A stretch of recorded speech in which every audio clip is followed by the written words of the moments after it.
What's up, guys and gals? Ed here, and today we're going to be taking a look at the high grade 1 to 144th scale. I believe you pronounce it Asshimar. I call it the Asshammer, but there's like a million other names for it. Well, not really, there's like 2 names for it, but still, this is the Asshimar, a very, very, very cool mobile suit from Zeta, I believe. Maybe Double Zeta? I'm not really sure. But I'm pretty... No, it was Zeta. Yeah, it was Zeta. But anyway, this is one of those kits that I've wanted for a really long time, but I put off buying for a long time, and I don't know why, really. But now I'm very glad that I have one, and I'm looking forward to painting it. It looks like a lot of fun to paint. Even though normally I don't like to paint suits that have a lot of transformation gimmicks, and while this one fully transforms, I'm looking forward to painting this because it doesn't look like too much of a pain in the ass. This video might be a little more lengthy, and I'm sorry if you can see some of my blue box in the corner if that's distracting, but whatever, deal with it. This might be a little more lengthy because it actually does transform and everything, and I'm usually more lengthy when it comes to mobile suits that do that.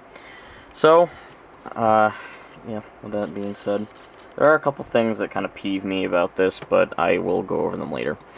So, as you can see, it is a decent size. It's not small at all. It's pretty much the same size as a high grade. Just a normal sized Gundam. I really don't have one on me because I just cleaned my desk. But it is pretty decently sized. The articulation is, the head is on a ball joint. It can move around, move up and down. It does have a chicken joint sort of thing. You have joints that are in the shoulder that bend down. You have rotation here at the upper elbow-ish area, and a bend at the elbow, and the hands are on ball joints. One thing that surprises me that normally is always with Transformers, never usually with Gundam models, is this doesn't have any articulation in the waist or hip area. I mean, the crotch does for the legs and everything, but you cannot actually move it side to side, which is kind of a bummer. But it does bend down like this, but again, this is part of the transformation, so that doesn't really count, I guess. Ball jointed feet. The legs will move up pretty damn high. Let's see, one jointed elbow here, but it can get up pretty far. And then the feet have a wide variety of articulation because of all the joints, and a lot of that is, again, for transformation. But regardless, it's very cool. So, before I go into the accessories, I'm going to actually show how to transform the suit in general. Take his gun off his back. First of all, this is his rifle. And the way you put it on his back is literally just a clip there like that, and it goes in there, and that's it. And also, the handle flips out right there, like that. Alright, so to transform this guy, you don't need to take him apart or anything like that, but I'm warning you, he probably will fall apart while you transform it. The trickiest part are the arms. You have to flip this little blue-green part up, which tabs the hand and this joint in. And the hands are so oddly made. The fist is 2 parts, and then there's a back part. I don't know why they made the fists in 2 parts, but it's so annoying. Whatever. So you can just kind of slide the fist up in there, kind of lock it in so it's hidden, and then move this green flat back down, and do the same for the other side. Just kind of wedge it in there as best you can. There you go. And then rotate these, kind of push them in, and lock them up with the arms, like so. Now, let's see. Basically, you can take the chest and extend these parts out like this. Then you can rotate the head like that. My back is killing me. I don't know why. Let's see if I can pull this apart. You gotta pull the head sort of open like this. And then, I told you it was gonna fall apart. It's always the arms or the hands. Wedge it back there.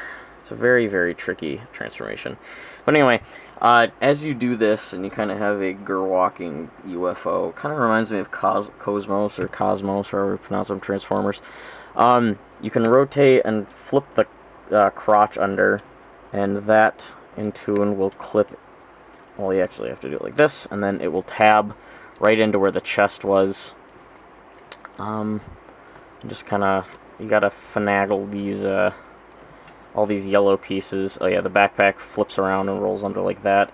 And then you just kind of finagle whatever, all of the donut cheese wheel UFO pieces together, which I'm having a very hard time doing at the angle I'm at.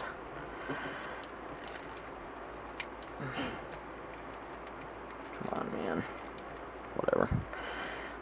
Yeah, one of the fists isn't, like, going in all the way. So, we're going to pretend that that is a complete and flush circle.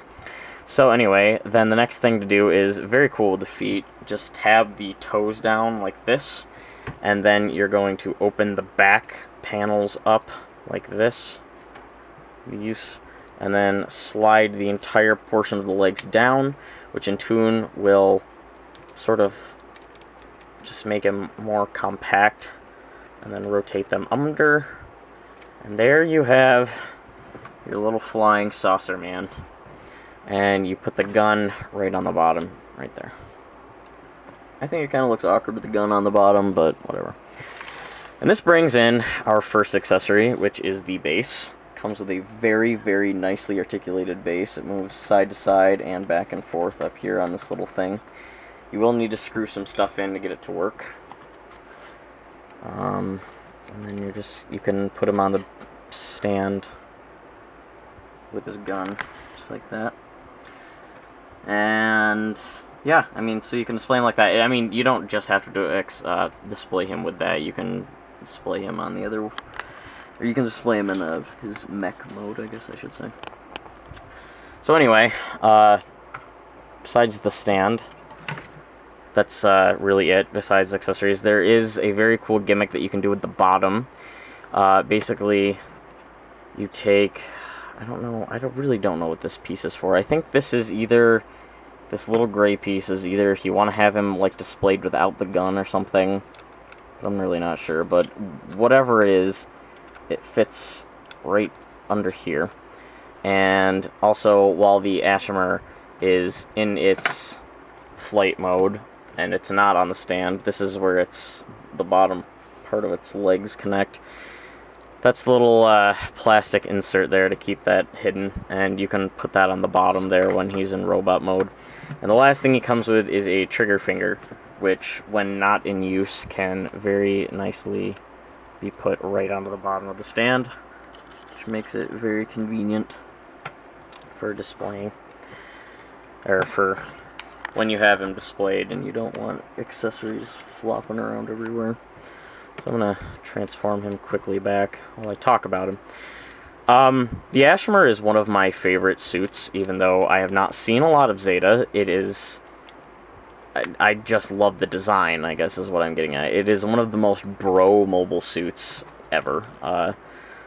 If you go on toy or see a lot of toy photography and do that sort of stuff, this is a model kit I highly suggest getting, because you can pull off some very, very cool poses with him that involve him just kind of relaxing, looking like he's a little farmer explorer guy. And he really is. I mean, if you take away the whole mobile suit aspect of it, he is a very, very adventurous looking character in my opinion. He looks like he has kind of a hood thing. He's got a Dom face, but he's got this like little hood thing going on. And also his backpack looks like a little adventure pack or something. All of the yellow pieces really just make it look like he's wearing some sort of jacket or a poncho or some sort of exploring thing. And he's got this little basic rifle that's nothing too big, but it looks like some futuristic hunting rifle in my opinion that he can easily just store right on his butt. And I love that. I love all the stuff you can do with him. And I'll be taking some photos of him just to kind of show off what he looks like, out of the box before I paint him up. I'm not really sure how I'm going to paint him. There's a couple mods I kind of want to do to him. I was thinking about putting a Gundam face on him. but I'm not 100% sure on that. And, yeah, I mean, I'm gonna give this kit a 9.5 out of 10. There's very few things that I am bothered by this. The nubs, the seam lines are hidden pretty well, except for in a couple spots, but whatever, I can fix those. The only problem is that the hands fall apart a lot, and I was almost positive that they were gonna fall apart in this review, but thank God that they didn't. They're kind of holding together, so it's nothing a little bit of glue can't fix. Colors are great. It's just a very, very nice model kit. It's something that I highly suggest people getting. Another thing that I'm kind of confused on is why all the gray parts that are supposed to be gray are molded in purple. It's a very purplish gray color, but it's more purple than gray in my opinion. But whatever. Yeah, again, giving this kit a 9.5 out of 10. It's a fantastic model, and by my knowledge, it's not that new. It's kind of old. So, good job, Bandai. This is a great kit, and I'm going to have a lot of fun when I paint this, and it's going to look even better. Yeah, so you probably won't be seeing this guy for a while, because I'm starting to work on my backlog of all of the kits that I need to paint and do and everything, and I have so many other kits that I need to build, and my birthday's coming up, and I'll probably be getting more.